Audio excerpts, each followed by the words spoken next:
terbelakang. Oh iya, turunnya surah Al-Kafirun pada sekitar tahun ke-6 Hijriah kalau nggak salah ya. Umat Islam yang berada di Madinah ingin melakukan ibadah haji ke Mekah. Maka bersepakatlah kaum Muhajirin dan kaum Ansar untuk melakukan ibadah haji ke Mekah. Maka berangkatlah kaum muslimin tersebut. Lalu para kafir Quraisy dari Mekah juga mengetahui bahwa orang-orang Islam yang dari Madinah akan melakukan ibadah haji ke Mekah. Maka berangkatlah pasukan kaum Quraisy untuk menghadang. Maka bertemulah mereka di daerah Kampung Hudaybiyah namanya.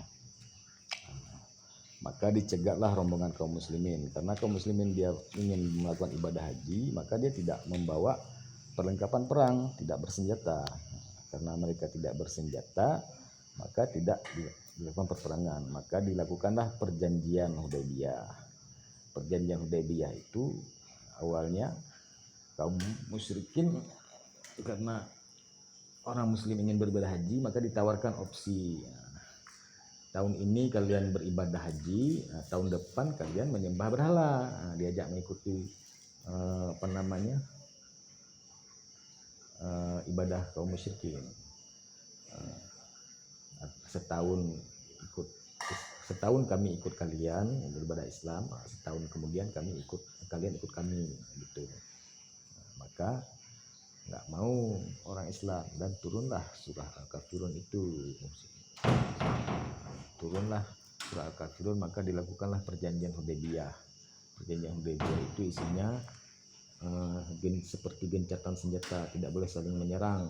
Apabila terdapat yang memang agak merugikan kaum muslimin, apabila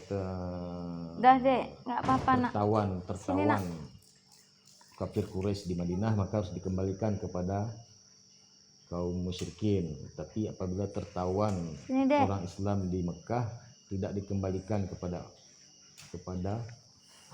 orang Islam di Madinah. Makanya walaupun berat sebelah perjanjiannya, tetapi kaum muslimin bersepakat. Awal mula lahirnya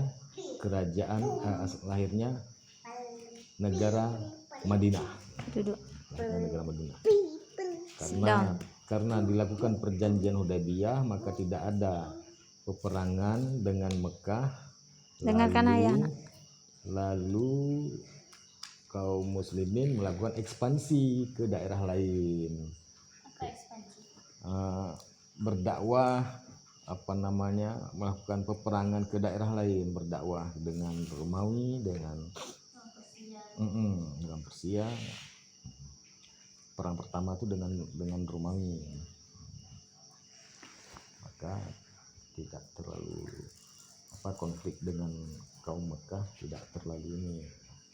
Itulah dia. Terkenallah Nabi Muhammad kepada setelah melakukan perjanjian Hudaybiyah, maka Nabi Muhammad mengirim kepada Kaisar Persia. Siapa nama Kaisar Persia itu ya? Siapakah? Masa itu lupa ya namanya. Dia dihinakan setelah itu, yang juga menjadi pembuktian ramalan Nabi Muhammad setelah itu kan. Dia baik kan Bang? Enggak, Persia enggak. Dan 2 surat, satu dikirim kepada Persia, satu dikirim kepada Romawi. Yang kepada Persia, surat itu dicabik-cabik oleh Kaisar Persia. Dicabik-cabik, maka bukan Heraklius, Romawi. Persia tuh lupa ya. Romawi Heraklius. Tapi Heraklius dia menyimpan surat itu, sampai sekarang masih ada surat itu. Disimpan di mana ya? Disimpan di museum, entah di Turki, entah di mana. Di surat Nabi Muhammad yang isinya berbunyi Bismillahirrahmanirrahim pertamanya. Waktu mau mengirim surat itu, sahabat dan Nabi Muhammad bermusyawarah. Bermusyawarah. Biasa kan kalau mengirim surat itu ada tanggalnya, katanya. Jadi penanggalan Hijriah ada tanggalnya. Kita mau ikut tanggal yang mana? Tanggal Masehi kayak orang Romawi, atau tanggal Persia, atau bagaimana? Maka berembuklah. Diusulkanlah oleh beberapa sahabat. Ada yang mengusulkan tanggal kalender Islam itu mengikuti lahirnya Nabi Muhammad.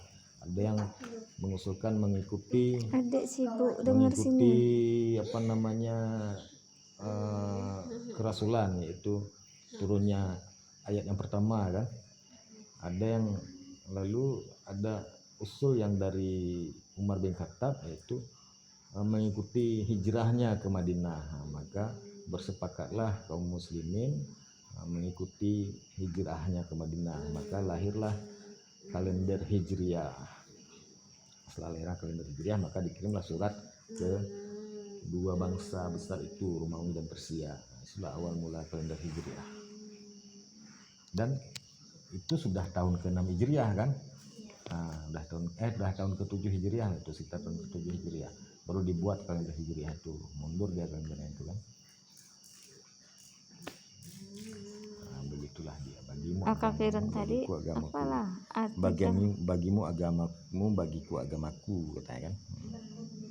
Karena dia tidak mau bersepakat dengan 1 tahun menyembah berhala, 1 tahun menyembah Allah. Nggak mau orang nih. Maka surat Al-Fatihah untuk membantah itu. Perjanjian Hudaybiyah itu dilanggar oleh kaum kafir Quraisy sekitar tahun keberapa, tahun ke-8 Hijriah tidak salah. Maka dilakukanlah Fatu Mekah. Fatu Mekah penaklukan terhadap kota Mekah. Itulah turun surah Al-Fat. Waktu Fatu Mekah itu turunlah surah Al-Fat. Apa? Idza jaa nasrullahi wal fath wa ra'aitan nas yadkhuluna fi dinillahi afwaja fasabbih bihamdi rabbika wastaghfirhu innahu kana tawwaba. Idza jaa nasrullahi wal fath, apabila kemenangan itu telah datang. Iya, Nasr. Ya, ini salah. Al-Asr. Nasr. Al-Asr itu wal asri. Enggak, itu Al-Asr juga namanya di Al-Quran. Al-Fath, kemenangan, penaklukan. Idza jaa nasrullahi wal fath Saya tengok. wa ra'aitan nas yadkhuluna fi dinillahi afwaja, maka datanglah pertolongan Allah. Maka datanglah pertolongan itu. Fasabbih bihamdi rabbika wastaghfir innahu kana tawwaba. Dan berbondong-bondonglah mereka kepada kemenangan.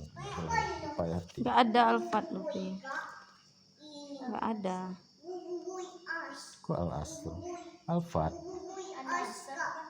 An-Nasr lagi. Itu idza jaa nasrullahi wal fath. Itu loh. Inna alaika al-kawthar, An-Nasr tuh. Kalau masa udah nggak tahu surahnya di atas Al-Ahzab. Saya kita tengok ya. Lover gitu. Iya, Al-Nasr loh. Nih Al-Nasr.